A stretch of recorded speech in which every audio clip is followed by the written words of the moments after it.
अस्सलाम वालेकुम बच्चों, कैसे हैं आप सब। आज मैं आपको आसान कायदा पहला कदम में जो हरूफ तहज्जी है वो सौतियात के साथ पढ़ाऊंगी। तो सफ़ा नंबर 18 निकालें।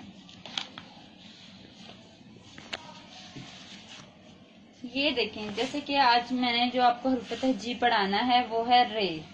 रे और इस हरूफ तहज्जी के बारे में मैं आपको बताना चाहूंगी कि इसकी सौतियात नहीं होती। इसकी सौतियात नहीं होती, इसको रे ही पढ़ेंगे।